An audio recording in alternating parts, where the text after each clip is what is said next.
views and opinions expressed do not necessarily reflect those of Access Fort Wayne, the Allen County Public Library, or any other supporting groups. If you'd like to produce a show, call us at 260-421-1250.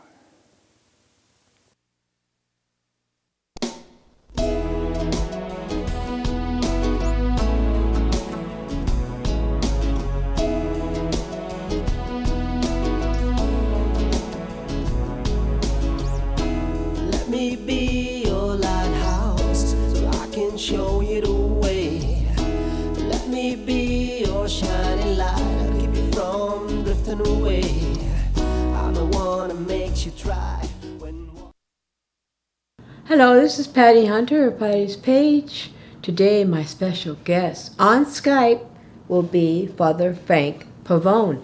We'll be talking about the March for Life in Washington, D.C., as well as the chemical abortion pills, which we don't agree with. He and I don't agree that that's the right thing to do. So we'll be with you in a moment talking about all of this. God bless. Hello, Father Frank Pavone. Welcome to my show, Patty's Page. This is Patty Hunter, of course. Patty, it's good to be with you again. God bless you, and thank you for having me. God be with you. May he be with you always. He is risen.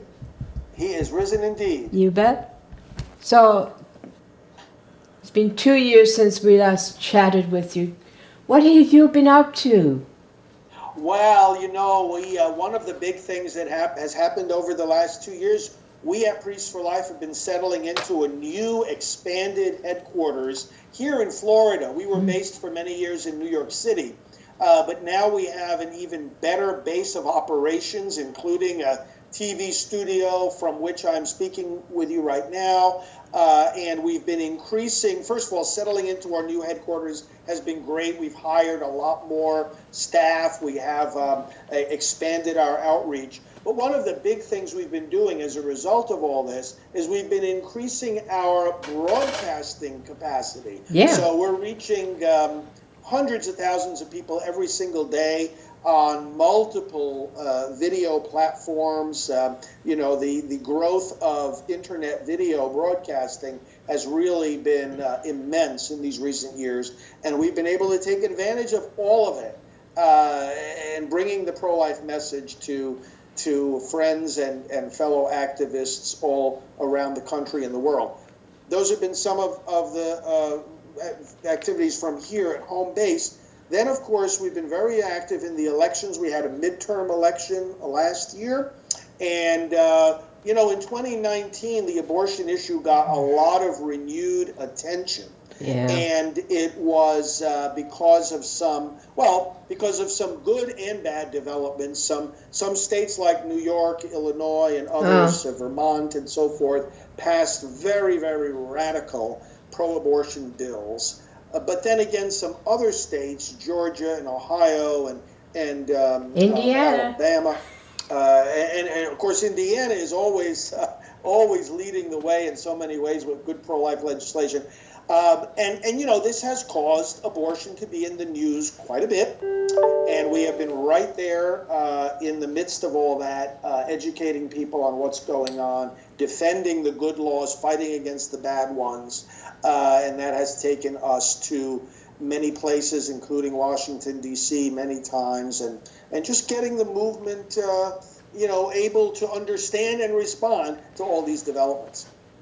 Before we touch the topic of 2020 March for Life in Washington and Walk for Life in San Francisco, it is the 47th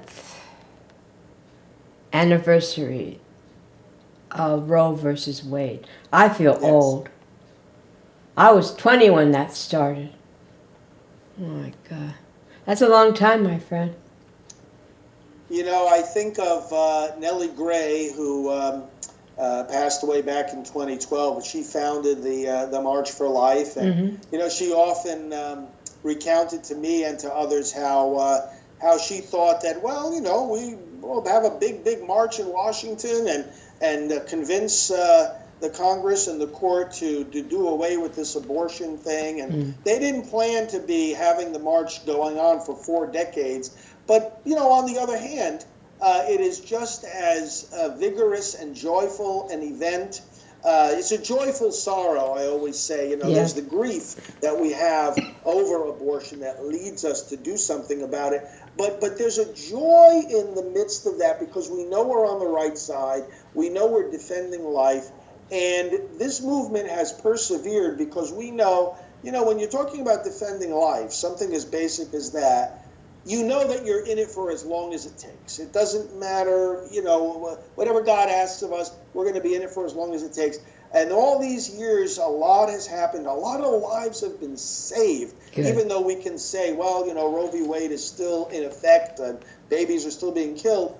The number of lives that have been saved during these decades is immense. It would be many, many, many times worse than it is right now, and it's pretty bad with 1 million lives being taken a year. Yet it would be so much worse if this movement had not been doing what it does. We would have wiped ourselves out, by now. We hadn't had this. I have a question. I just found out that there's more chemical abortions than there is physical abortion. And well, the numbers of chemical abortions have been increasing. Yeah. And they account for there's about 25% now in a lot of these measurements. It varies from place to place, of course, state to state. But overall, about a quarter of the abortions are done by these chemical methods. Now, morally speaking, of course, they're just as bad. And there's a dimension that a lot of times people don't think about, where the damage that is done to a woman by having an abortion is in some ways worse when it's a chemical abortion, because we know from those that go to the abortion facilities that part of the trauma of the abortion is that, when they think about that facility, or if they drive by it at a later time, it causes a terrible emotional reaction. They have an aversion to it. They hate it. They hate the abortionist. They're angry at the abortionist, and so forth. But if in that facility they gave this mom some drugs to go take at home, in private, and then the abortion took place in her bedroom or in her bathroom. Now, if you think about it, she has become the abortionist, and her very own home, her own bedroom and bathroom have become the abortion clinic. And so this is even more traumatizing. It's even worse. In a sense, it's very selfish on the part of the abortion industry. They take the burden off themselves to have to, pull the body out piece by piece. Now they're putting the psychological burden on the mother to deal with all of that. It's so terrible, it's beyond words. And the hemorrhaging and maybe the baby not coming out, and they have to go to the hospital, and That's right. Woman can die from this at home if no one's aware of what she's doing. That's right. She needs someone to be with her if she ever does something like that, but usually they do it alone, right? They're alone, right? They're isolated in their grief, in their pain. It's very scary. So how can we get through to them? We have to use, all the usual means that we try to use to reach those that are going to go have surgical abortions. All this, even like the broadcasting we're doing now, the work we try to do with the churches to get the word out there, working through the schools to disseminate this information, working through the entertainment media. We've had some good pro-life films coming out, and we've been very involved in that as well, like the movie Unplanned and other pro-life movies. All of these factors working together can reach the people who might end up in these situations. And of course, families themselves. The family has to be the first place where young women are learning what is and isn't good for them. And parents should not be afraid to be talking about abortion, to be talking about these temptations so that these young girls, if they get into these situations, can be prepared with the knowledge of what they should and shouldn't do. Well, if they're pregnant, when they do get pregnant, unfortunately, well, I don't know, God's will, they're pregnant. But when they do get pregnant and they're not married and they're young, they get panic Yes, and they can't reason, right? that's right. Exactly. So, The panic sets in, loneliness. right, This is where parents have such an important and delicate role to make it clear that while on the one hand, getting pregnant outside of marriage, having sexual relations outside of marriage is morally wrong. It's activity that we discourage. But that if in fact they end up pregnant outside of marriage, that this is not going to be a reason for us to reject them, punish them, cast them out. We have to, We love while them. we uphold the moral teachings, yeah. we also have to uphold the fact that, listen, you're always going to be welcome. You're always going to be someone we care about and someone we want to help. They are forgiven. Christ has forgiven them when they open up to Him, right? The forgiveness is not only the forgiveness, but the grace to do the right thing at Yeah. every moment is always there. God gives us the commandment, you shall not kill, but He never gives us a commandment without giving us the grace to fulfill it. And that grace is always there, right within our reach, no matter who we are, no matter what our circumstances. Now, let's get back to the 2020 March for Life and Walk for Life in San Francisco. When is this going to be? Both of them.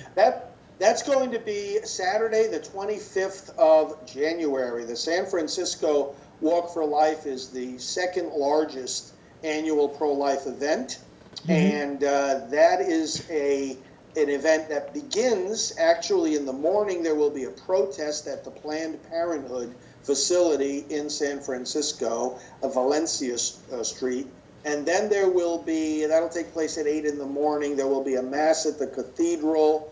And then in the mid-morning at about 10:45, we will have at the Civic Center Plaza, we will have the gathering of the Silent No More campaign, which, as you know, is one of our key activities at Priests for Life, giving a voice to those that have had abortions. Right. And they speak about the pain, the devastation, but also the hope and the healing that come through our Lord and the church and the pro-life movement. We'll gather at 10:45 and we'll have a number of people speaking about that. Moms, dads, grandparents, and siblings of aborted babies. Very, very fascinating to see the multifaceted damage that abortion does. Then right after that, about 12:30, the rally will start. And there will be a number of speakers, myself included. I'll be giving a talk at that rally about the importance of the 2020 elections for the pro-life movement. Yeah. And then we'll have the walk. We'll have the walk through the streets of San Francisco, and it's very much like the March for Life. It's a very joyful, vigorous event, and a very clear message to the community. Will there be other keynote speakers who will be talking during the rally? Oh, there will. Oh, there will. There will be a full program of speakers and Name a few. And Walk for Life WC. WC is West Coast. Walk for Life WC is the website where people will be able to see the full range of speakers for that event, and well, they'll be able to find other information too about where to go, the schedule of the day, and so forth. So we encourage people who are able to be on the West Coast, come out and join us Saturday, January 25th. So, in Washington, D.C., it's going to be the same layout, same thing happening that is in San Francisco, or? Yes, in Washington, D.C., now that will be the day before. Sometimes these events are separated by a week or so, but this time they're one day after the next. So for some of us, it creates the need to fly out across the country that night after the march. But the March for Life in D.C. is Friday the 24th. But the important thing to know about that is that there's a series of events happening in the 2 days before the March for Life. So things really start getting going on Wednesday, the 22nd. That's the actual. 22nd. Yeah, that's the That's actual right. anniversary of the. That's the actual anniversary of Roe v. Wade. Like you said before, the 47th anniversary. It came down on January 22nd. So we're going to have a prayer vigil, a candlelight vigil, in front of the Supreme Court that night on January 22nd. So Priests for Life is organizing that, and those that are going to be in D.C. by that time, more than welcome to join us. We're going to have a prayerful event there in front of the court on the 22nd. The next morning, also that night, what begins is the expose, the exhibits. The conference, the March for Life conference in Exhibit Hall over at the Renaissance Hotel on 9th Street there in D.C., on 9th Street Northwest. So we're going to have the exhibit. Various pro-life groups, including our own, will be having lots of educational material and opportunity for getting to know the different groups there at the hotel. So then, that's the 22nd. The 23rd, Thursday, there will be a national protest of Planned Parenthood in the morning. Right, good. There's a new, very large Planned Parenthood facility there in Washington, D.C., and we'll be having it right in front of that facility. It's on 4th Street in Washington, 4th Street Northeast. And then, that afternoon, there'll be a youth rally, the March for Life youth rally, and our own youth director, Brian Kemper, will be emceeing that. The vice president's daughter is coming to that, and there will be a lot of young people there to hear some inspiring messages. The next day is the March for Life itself, Friday the 24th. I'll be leading the interdenominational prayer service in the morning. Where's that? That'll be over at the Constitution Hall, and there will be the prayer service. So first there'll be a mass, then there'll be the interdenominational service, and then the rally and the march itself in the middle of the day. When the march goes up Constitution Avenue and then turns right and passes by the Supreme Court, at the Supreme Court, there will be another gathering of Silent No More, just like I described earlier will happen in San Francisco. There will be a gathering right in front of the Supreme Court on Friday afternoon, the 24th, where, again, women and men, moms and dads, grandparents, siblings of aborted babies will speak about their own experience of abortion. And this is so powerful when people hear these testimonies, because it really, it takes away the myth that this is a simple, personal, private choice and that it has no consequences. It has terrible consequences. So we'll have that gathering so that we can spread that word. I have a question. All of these events, we have a special webpage at Priests for Life. Oh, that's good. It's priestsforlife.org/March for Life. And that's where people can see the times, the places, the descriptions of the events that I've just mentioned very briefly. Will it be filmed on tape? Not only will it be filmed, we're going to be doing live broadcasting. Oh, good. Streaming? Of these events. And, we have a page called endabortion.tv.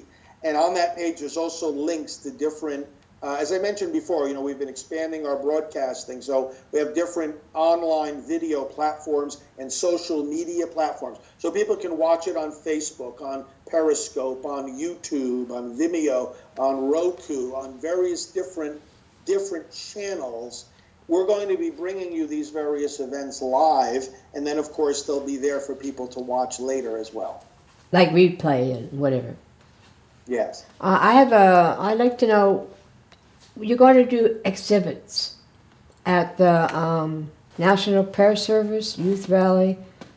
What is this? The exhibits will take place at the Renaissance Hotel, which is sort of going to be the headquarters for the different March for Life activities. So they actually have a conference that takes place on Thursday, the 23rd. But the exhibits begin on Wednesday in the late afternoon, early evening, and they go Wednesday, Thursday, and Friday. Wow. So those will be exhibits of many different pro-life groups. And the booth's number numbers. What numbers are your booths at this place that you be at? Oh, that's a good question. We have that information on priestforlife.org/March4Life. I don't remember the number offhand, but priestforlife.org/March4Life, people will be able to see the exact location of our booth. And the materials that you will be handing out, what kind are they? They'll be what?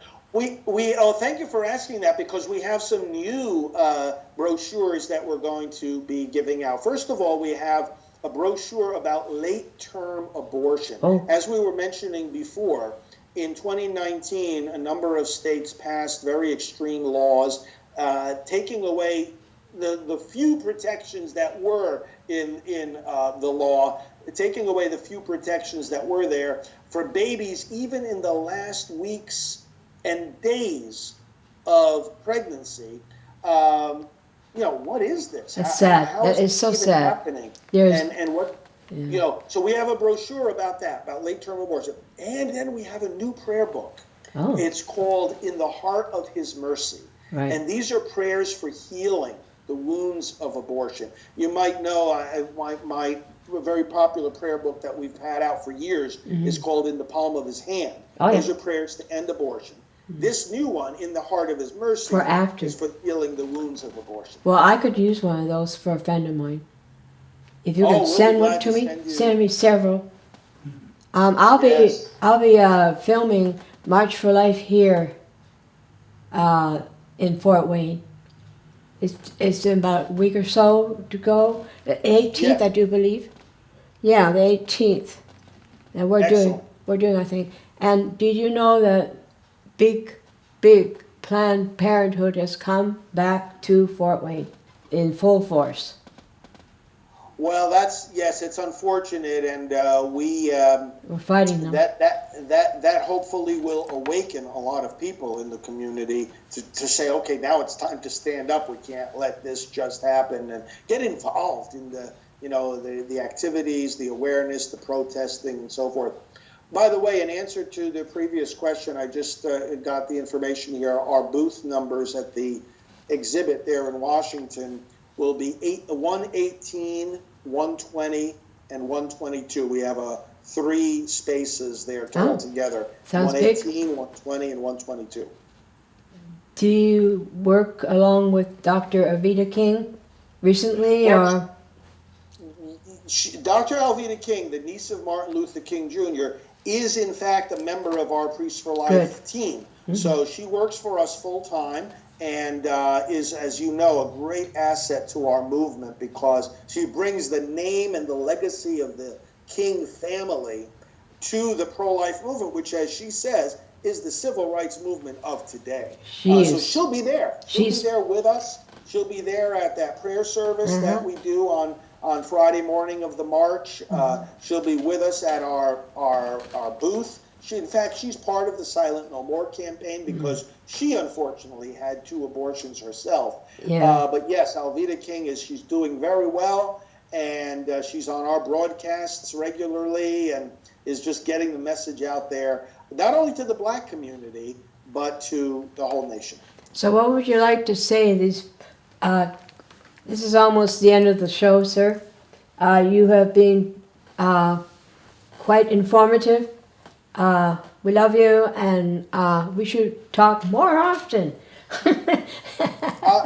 Yes, I'm very, very happy to do that. And well, what I want to say is this: as we begin a new year and we have all these pro-life activities, the most important thing the pro-life movement needs to do in 2020 is to elect and re-elect our pro-life candidates, our pro-life public officials. Because, a lot of people talk about, well, what we have to do is change minds and hearts. Well, one of the big things that changes minds and hearts are the right kind of laws and the right kind of court decisions. Those things shape minds and hearts, especially when you think about young people, when they realize something is legal or something is not legal. That tells them a lot about whether it's right or wrong. So, yeah. The elections are a key. They're so important, and it's the #1 priority for 2020. Let's elect public servants who know the difference between serving the public and killing the public. And prolifevote.com is our special election website that I would invite people to come to learn what they can do in 2020 to advance the pro-life cause by voting. So, any last words? We got about a minute. Well, I just want to thank everybody. You know, Indiana has done such a great job. I was out there a number of times this year. I'll be coming out again in 2020. Fort Wayne? I'm very grateful to the pro-life community of Indiana for all the work they do. And of course, when our great vice president was your governor there, he Right. did so much to advance the pro-life cause in legislation that he signed. We are very grateful, and I look forward to being back in your state very soon. Come to Fort Wayne so you can be on my show. Yes, thank you. Muscles. Well, we love you. God bless. May the Lord be with you always. And And with you, Patty, and with all your viewers. Godspeed, my love, until we meet again. You're always in my heart and every dream. Don't let this time apart give in to all our fears. God will keep us close from up above. So until we meet again, Godspeed, my love.